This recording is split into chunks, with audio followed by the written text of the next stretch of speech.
to see what's going on, collect some data.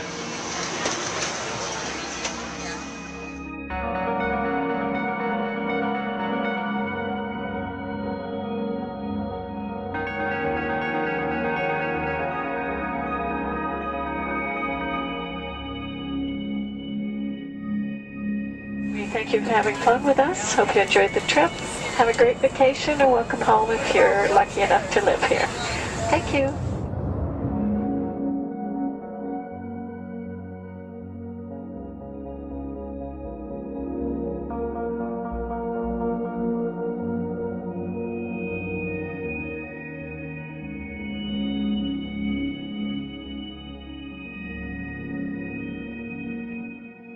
The whole valley's off the grid, so it's either solar, wind, or generators.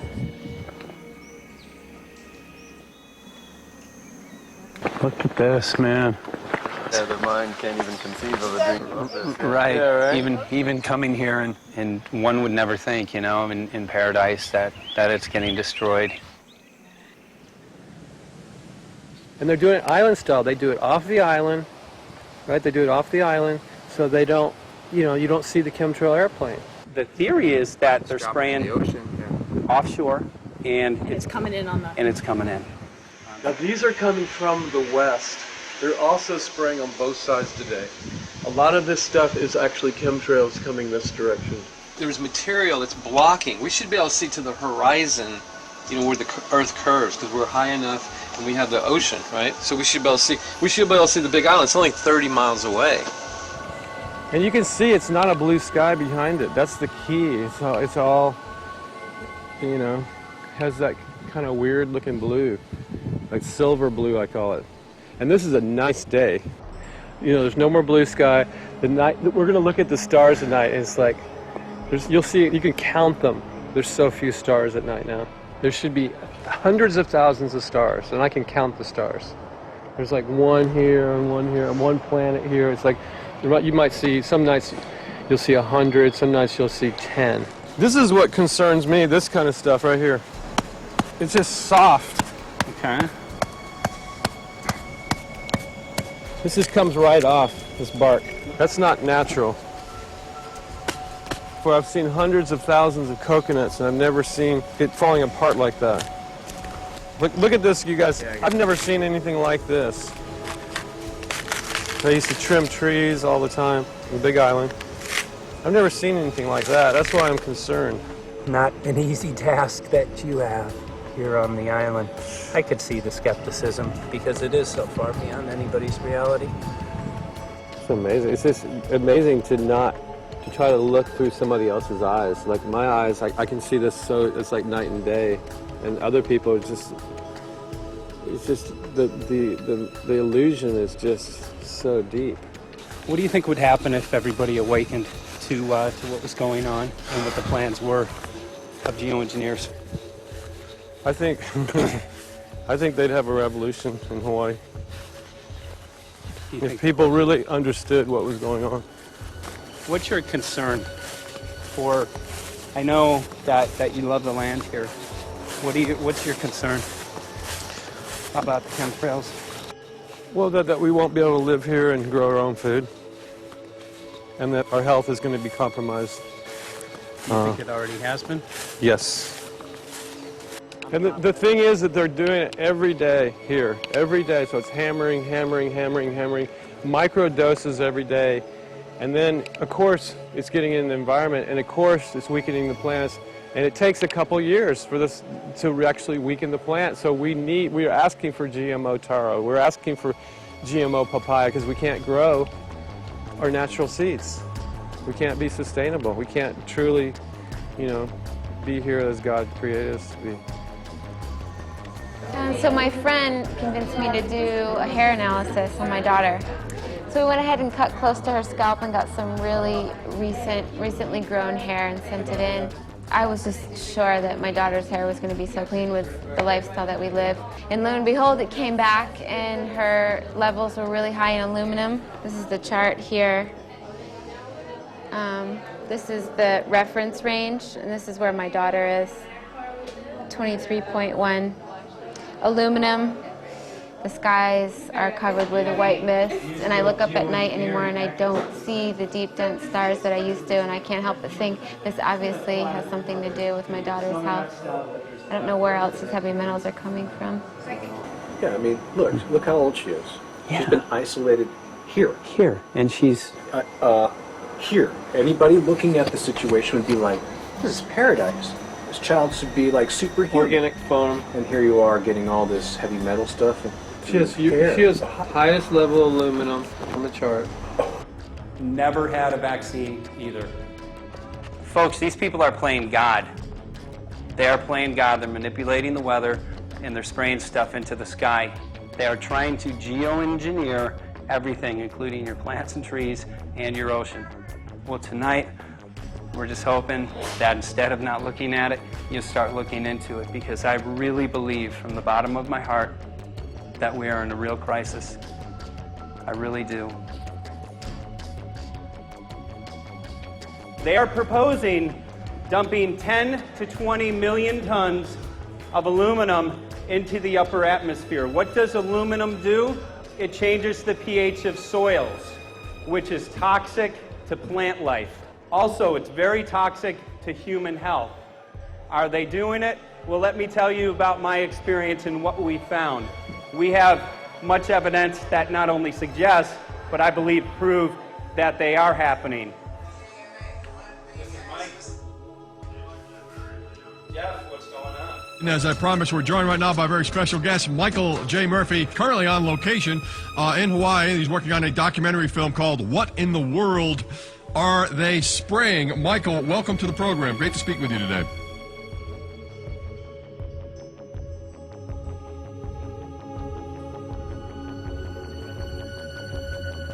I had a friend who recently, he's always looking at things from a different perspective. He's a bit of a conspiracy theorist, you know, and he says that whenever the president comes to LA, there's no spraying that week. Could you have a better place for an interview? I mean, look.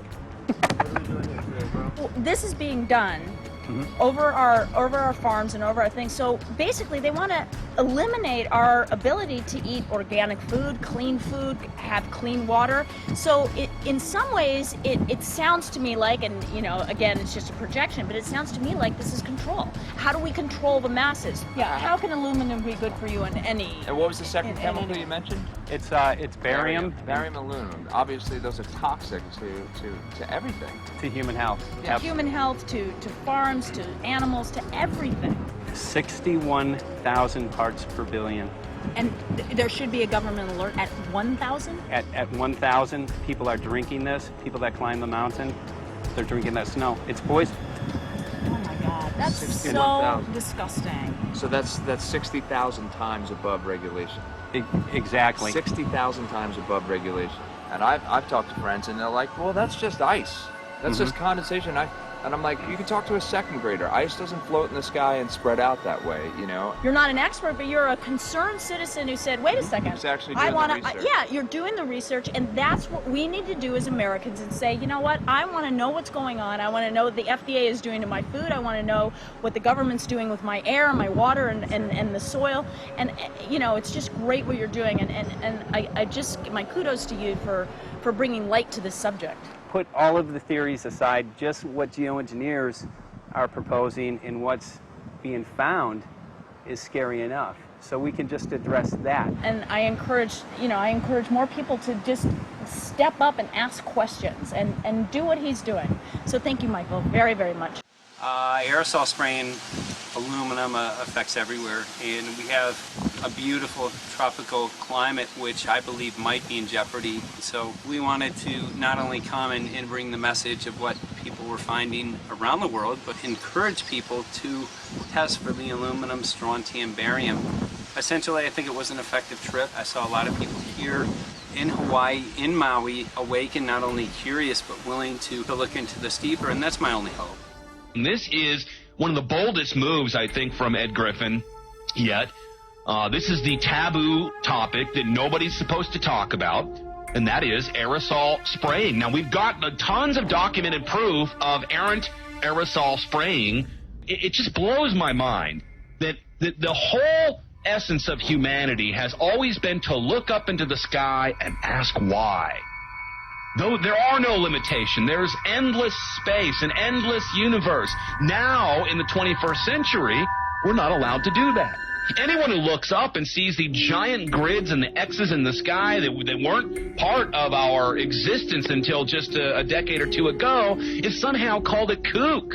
And the people that are the best and biggest proponents for the revolution and for liberty, they don't want you to talk about it because you could discredit them. It seems to be an industry that's being built up to milk the taxpayers by undergoing some kind of a giant global spraying program to make all kinds of money on the project, and they don't seem to care really what effect it has. They're not trying to experiment to see if humans can survive it or anything like that. They just want to get this stuff up.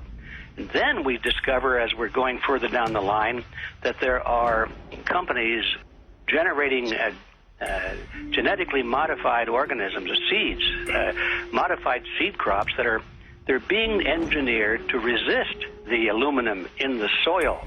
And a lot of crops won't grow in that. And so now, after they've messed up the soil, all the farmers were going to have to go back and buy seeds that have been genetically engineered to resist the aluminum that have been put into the soil. And all of a sudden, mankind is completely dependent upon these companies like Monsanto and other giant agricultural firms.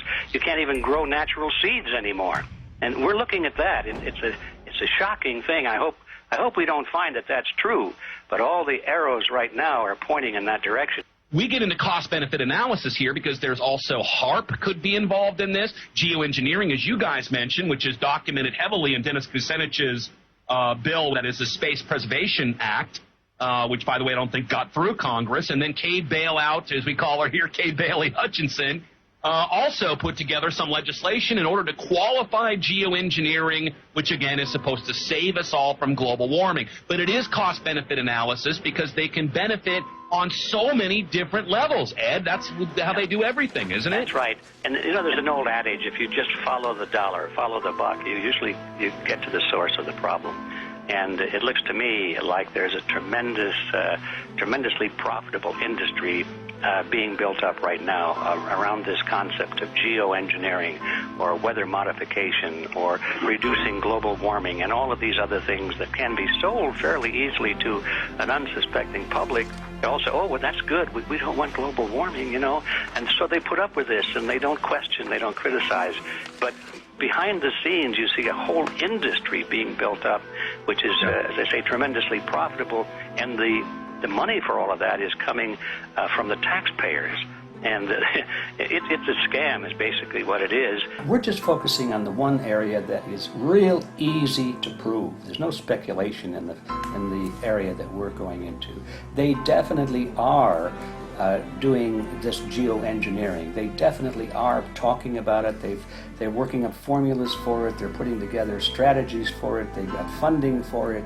Everything is in place. We don't even have to go into those other areas to make the case.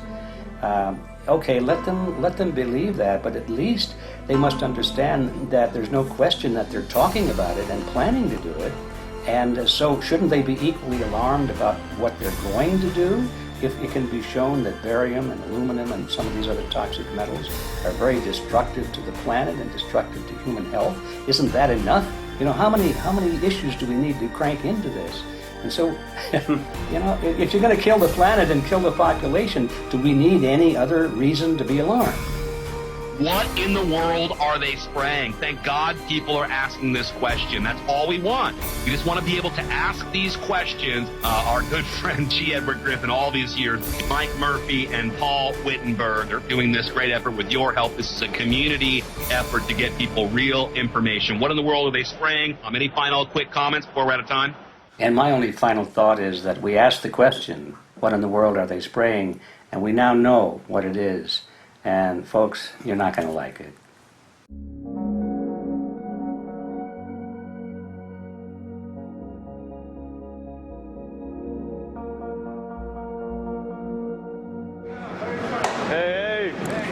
I'm Peter Vreken. I'm from Belgium. I'm 54 years old. I can't believe it myself. I'm a very happy and grateful person. We are doing the job